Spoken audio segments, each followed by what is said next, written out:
మనం క్యారల్స్ చేస్తుంటాం చూసాము, దాంట్లో మనం చేస్తున్నది అల్లరి ఎక్కువ కనబడుతుంది సువార్త కంటే కూడా. రాత్రి 10 నుంచి మధ్యరాత్రి 2-3 గంటల వరకు మనం చేస్తుంటాం. అవును, క్యారల్స్ అనే మాటకు అర్థం ఏమిటి? క్యారల్స్ అనే మాటకు అర్థం ఏమిటి? క్యారీ అంటే అర్థం ఏమిటి?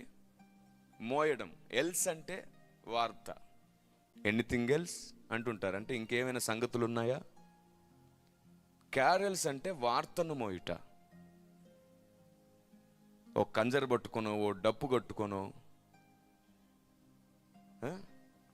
ఒక శాంటా అదే క్రిస్మస్ తాతని తయారు చేసో, జేబు నిండా చాక్లెట్లు వేసేసి బిస్కెట్లు పట్టుకొని happy happy Christmas, merry merry Christmas అని గట్టి గట్టిగా అరుస్తూ ఎక్కడికి వెళ్తాం? మళ్ళీ విశ్వాసుల ఇంటికి వెళ్ళి టీ బిస్కెట్లు బాగా తినేసి మిగిలితే కవర్లు వేసుకొని పొట్లం కట్టుకుని మళ్ళీ ఇంకొక విశ్వాస ఇంటికి. ఏం చేస్తున్నారు? ఏం అర్థమయ్యేటట్లు చేస్తున్నారు సమాజానికి? ప్రతిదీ ఆచారంగా మార్చేసాం కదా మనం అని నన్ను కూడా మీతో కలుపుకుంటున్నాను. మనం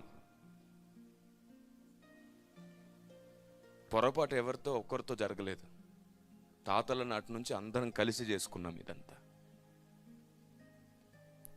క్యారల్స్ అంటే రక్షకుడు పుట్టిన వార్త ప్రజలకు అర్థమయ్యేటట్లు చేసేదే క్యారల్స్, కానీ అల్లరితో చిల్లరతో మనం చేస్తున్న అల్లరి క్యారల్స్ కాదు. అవును, సువార్త కోసం స్తుతి చెయ్యాలి, హ్యాపీ క్రిస్మస్ అని అందరినీ విష్ చేయాలి, మెరీ క్రిస్మస్ అని అందరికీ శుభాకాంక్షలు చెప్పాలి, నిజమే. కానీ అందరు పడుకున్నప్పుడు చేస్తే ఏంట్రా వీళ్ళ గోల, నిద్ర కూడా లేకుండా చేస్తున్నారు అంటారా అనరా? మారు మనసు లేని వాళ్ళు చేసే పని మారు మనసు ఉన్న వాళ్ళు కూడా చేస్తుంటాం. మారు మనసు లేని వాళ్ళు చూడండి, భక్తి పేరట, పెళ్లిళ్ళ పేరట, వారి పేరట సినిమా పాటలతో పెద్ద పెద్ద అల్లర్లు చేస్తుంటారు. ఎవరికి ఏమవుతుందనే ఆలోచన కూడా ఉండదు. మరి మనకు వారికి తేడా ఉండాలిగా. కనీసం మనం చేస్తున్నప్పుడు ప్రజలు ఇబ్బంది పడకుండా చూడాలిగా. చివరికి మన ఆదివారపు ఆరాధనలు కూడా అల్లరిగా కనబడకూడదు ప్రజలకి. అలా కనబడకుండా ఉండాలంటే చర్చ్ మీద ఉన్న హారన్ ఆగిపోవాలి, లోపటున్న మైక్ బాక్స్ మాత్రమే పనిచేయాలి.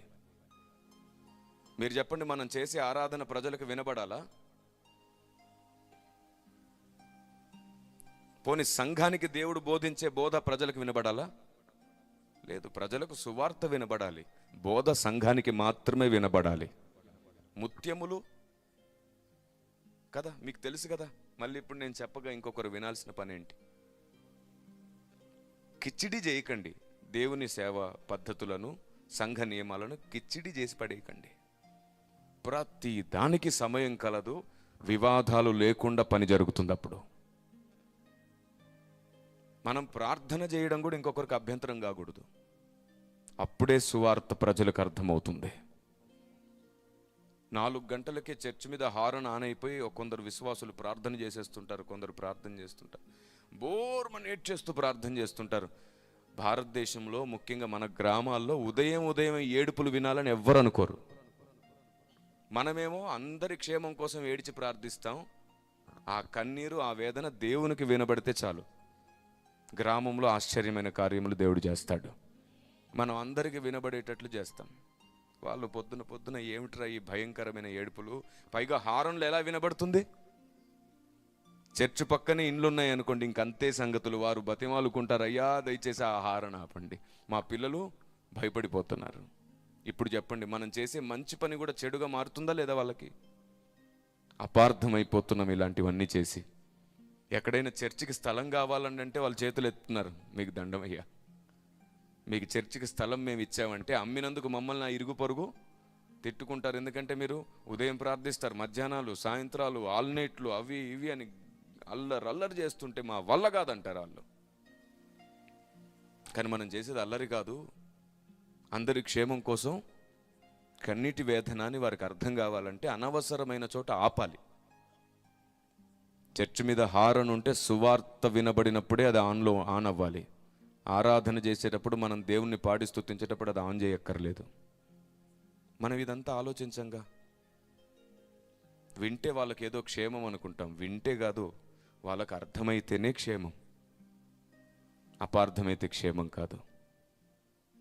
ఇదే మాట చెప్పినప్పుడు ఒకసారి ఒక బ్రదర్ అన్నారు, సార్ ఇలా చర్చ్ మీద హారన్ పెట్టి పాటలు పాడి ఆరాధన చేసినప్పుడు ఆ పాటల వల్ల కొందరు రక్షించబడ్డారు తెలుసా అన్నారు. ఎలా రక్షించబడ్డారు అన్నాను. ఒక ఆయన రైల్వే ట్రాక్ మీదకి వెళ్ళి చనిపోబోతే ఈ పాటలు విని, ఆ మైక్లో పాట విని ఆదరణ పొంది రక్షించబడ్డాడండి అన్నారు. అప్పుడు నేను అడిగాను, మరి ప్రతి గ్రామం పక్కన రైల్వే ట్రాక్ ఉందా అని. ఉందా? మరి ఎలాగా? దేవుడు ఎప్పుడు ఒకటేలాగా పనిచేస్తాడా? రహస్యంగా ఎవరికి తెలియకుండా ఉరివేసుకునే వాళ్ళ దగ్గరికి కూడా సువార్థికుల్ని పంపించాడు నా దేవుడు. వాళ్ళు తలుపు కొట్టి ఆ నిమిషం వారు ఉరివేసుకోకుండా వారికి సువార్త చెప్పి సత్యం చెప్పి వారిని కాపాడారు కదా. ఇప్పుడు చెప్పండి, లోకానికి క్రైస్తవుడు అపార్థం అవ్వడానికి కారణం సైతానా, మనం కాదా? ఇలా వందల అపార్థాలు సమాజానికి క్రైస్తవుడు కలిగించేసి అనవసరమైన వాటి మీద మనం తీర్పులు తీరుస్తూ ఉంటాం. అనవసరమైనవి మర్చిపోయి పక్కన పెట్టేసి అవసరమైన దాని మీద దృష్టి పెట్టండి. 2000 సంవత్సరాలు గతించిపోతుంది, ఇప్పటికీ క్రైస్తవుడు క్రీస్తు అపార్థం అవుతూనే ఉన్నారు. మిమ్మల్ని బట్టి నా నామం అన్యజనులలో దూషింపబడుతున్నదే. ఇంకా చాలు, వీటికి స్వస్తి పలుకుదాం. మీరు, నేను, మనం ప్రతిరోజు నేర్చుకుందాం. మార్చుకోవలసిన వాటిని ప్రతిరోజు మార్చుకుందాం. మనం భక్తులమవుతాం, దేవుడు మహిమపరచబడతాడు. ప్రతిరోజు నేర్చుకుందాం, ప్రతిరోజు మార్చుకుందాం. అపార్థమైన క్రైస్తవ్యాన్ని తిరిగి భారతదేశానికి అర్థమయ్యేటట్లు చేద్దాం. గట్టిగా, సిగ్గుపడుతూ కాదు, గట్టిగా. మీరు గట్టిగా స్తుతిస్తే, బిగ్గరగా స్తుతిస్తే సాతాను భయపడి పారిపోవునుగాక. సిగ్గుపడుతూ కాదు, చెయ్యెత్తి. మనం చిన్నపిల్లలం దేవునికి, మర్చిపోవద్దు. మీ వయసు ఎంతైనా, మీరు చదువుకున్న వారైనా, ఎవరైనా కావచ్చు, మీరు ధనికులైనా, మీరు దేవునికి చంటి పిల్లలే. ఆయన మహిమపరచబడినట్లుగా నన్ను తగ్గించుకుంటున్నాను అనే సూచనకు చెయ్యెత్తాలి. నన్ను తగ్గించుకుంటున్నానయ్యా, నిన్నే హెచ్చిస్తున్నాను. దేవునికి మహిమ కలుగునుగాక. నేను చెప్పిన వాటిని బట్టి ఎవరైనా మీరు బాధపడితే దయచేసి బాధపడండి. నేనెందుకు క్షమాపణ అడుగుతాను దీనికి? దైవ చిత్తానుసారమైన బాధ మీకు రానివ్వండి. మనసులో నొచ్చుకోండి దయచేసి. నిజమే కదా, సువార్తకు నేను ఇలాంటి పిచ్చి ఆటంకంలో ఉన్నానే. దయచేసి ఈరోజు నుంచి క్యారల్స్ని సాయంత్రం 6 గంటల నుండి రాత్రి 10 లోపే కంప్లీట్ చేయండి. అందరూ మెలకుగా ఉన్నప్పుడు క్యారల్స్ చేయండి. ఆ క్యారల్స్ టైంలో ఏసే దేవుడు, ఏసే దేవుడు అని అరవడం కాకుండా, యేసు మాత్రమే ఎందుకు దేవుడో ఆధారాలతో ఒక కరపత్రం ఉంచి వారు బాధపడేటట్లు కాకుండా వారికి ఆలోచన కలిగేటట్లు సువార్త చేస్తూ వెళ్ళండి. ఆయన ఎందుకు పుట్టాడో అర్థమయ్యేటట్లు చెప్పండి. ఆయన ఎందుకు రక్షకుడో అర్థమయ్యేటట్లు చెప్పండి. ప్రజలందరూ వింటుండగా, చూస్తుండగా అర్థమయ్యేటట్టు సువార్తం చేయండి. ఇలా చేయలేకపోయారనుకోండి, ఇంకో పని చేయండి. పని మీ వీధిలో ఎంతమంది ఉంటారో అంతమందికి ఎవరైనా సరే విశ్వాసి అయిన వాడు ఒక వీధిలో ఉంటే వారందరినీ ప్రేమ విందుకు పిలుచుకోండి. ప్రేమ విందు పెట్టలేరు అనుకోండి, ఒకవేళ కనీసం వారిని టీ బిస్కెట్ కోసం పిలవండి. పలహారాలు ఇస్తారుగా, పొట్లాటుగా చిన్న చిన్న పొట్లాలు కడతారుగా మీరు, అదేదో చిన్న ప్లేట్లో పెట్టి చక్కగా పలహారానికి పిలవండి.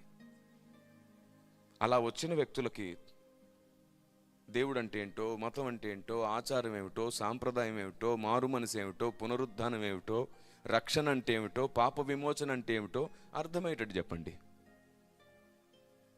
అప్పుడు వారికి హ్యాపీ క్రిస్మస్ చెప్పి పంపించండి. క్రీస్తు జన్మించాడు అనే వార్త.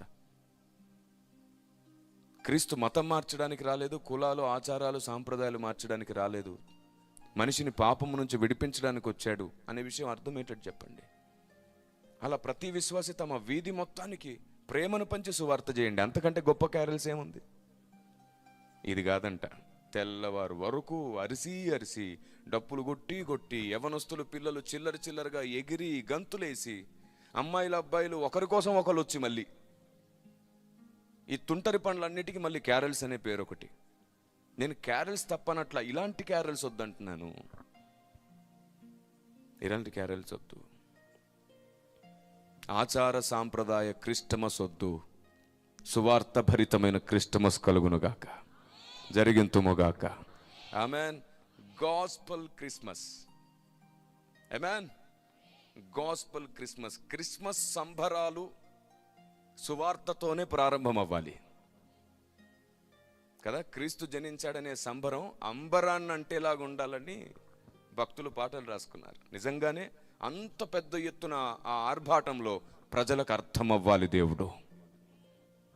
మనం ఇక్కడ ఏదైనా నృత్యాలు వేసుకున్నా, ఏదైనా డ్యాన్స్ లాంటివి పిల్లలతో వేయించినా, లేదా ఏదైనా స్కిట్ వేసినా ప్రజలకు అది అర్థమై దేవుణ్ణి స్తుతించేటట్లు ఉండాలి, కానీ ఆకర్షణతో పాపం వైపు వెళ్ళేటట్టు ఉండొద్దు. జాగ్రత్త.